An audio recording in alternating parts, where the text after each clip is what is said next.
Long ago, in a time of great mystery, lived a young seeker named Jaimini. He was a brilliant student who spent his days reading ancient scrolls, yet his mind was always full of questions that no book could answer. He wanted to understand the heart of the world and the songs of the stars. Jaimini took his questions to his teacher, the great Sage Markandeya.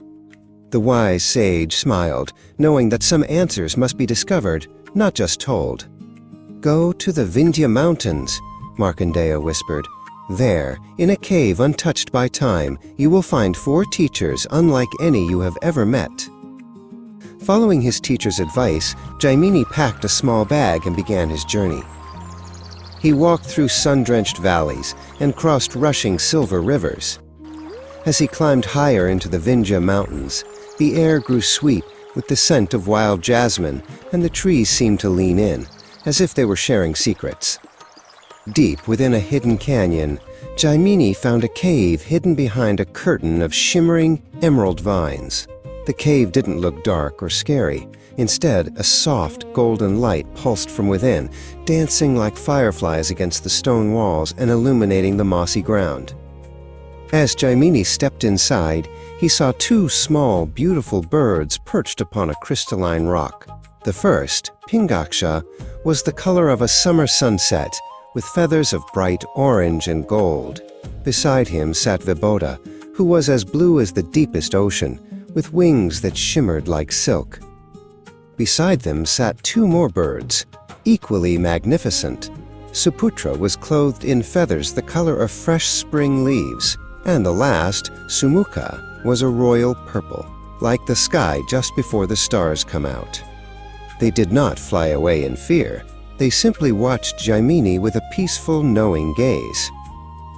Jaimini felt a sense of great peace wash over him. He realized these were the teachers Sage Markandeya had spoken of. He set down his staff and bowed low before the red and gold bird, Pingaksha, showing his respect for the wisdom he felt radiating from the tiny creatures.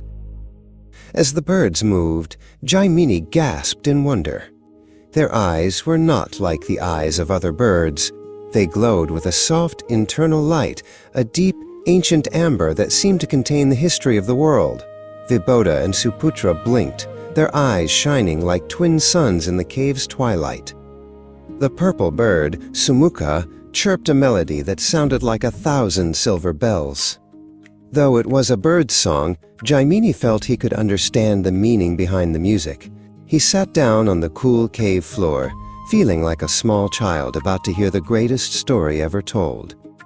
Pingaksha fluttered his wings and looked Jaimini directly in the eye. His gaze was kind and vast. Jaimini took a deep breath, his heart racing with excitement.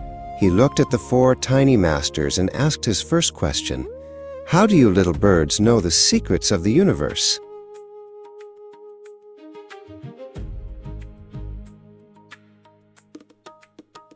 Pingaksha spoke in a voice that sounded like a gentle breeze rustling through dry leaves. "Many lifetimes ago," the orange bird began, "we did not have wings or feathers. We were human boys, the 4 sons of a great and powerful teacher named Sage Sukrisha." Pingaksha continued the tale. "Our father, Sukrisha, was a man of immense knowledge. He taught us the language of the wind and the history of the ancient stars. We spent our days in a forest where the trees were so tall they seemed to touch the clouds. One bright afternoon, the forest grew suddenly silent. A giant bird, with feathers like polished bronze, landed in their clearing. This was no ordinary creature. It was Indra, the king of the gods, who had come in disguise to test the hearts of the sage and his sons. The giant bird, who was Indra in disguise, cried out that he was hungry and needed a great sacrifice. Sukrisha, wanting to show his sons the importance of kindness to all guests, turned to them. However, Vibhoda and Suputra looked at the giant bird's sharp beak and felt a shiver of fear. Sukrisha's heart grew heavy when he saw his sons hesitate. He wanted them to understand that the soul is more important than the body. Sumukha looked down at the ground, unable to meet his father's disappointed gaze, as the sage realized his sons were not yet ready for such a test. "Because you value your earthly forms more than the wisdom I have given you," Sukrisha declared, "you shall live in the bodies of the small and the humble." He raised his hand, and a shimmer of magical golden energy began to swirl around his oldest son, Pingaksha. But Sukrisha loved his sons dearly and did not want their knowledge to be lost. As Vibhoda felt the magic take hold, his father whispered a final blessing. "Though you shall have wings and beaks, your minds will remain as clear as mountain springs.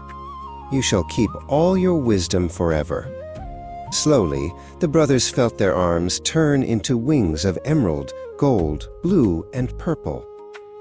Suputra and Sumukha chirped in surprise as they shrank in size. Their human clothes faded away, replaced by layers of soft, downy feathers that shimmered in the fading forest light.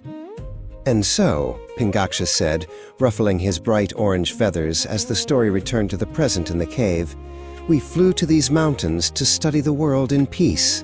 We may look like little birds, Jaimini, but the light of our father's lessons still burns bright inside us." Jaimini looked at the four birds with even more wonder than before. He realized that true wisdom doesn't depend on how big or strong a person is. "Please," Jaimini whispered to Vibhoda, "teach me to see the world with the clarity of a mountain spring."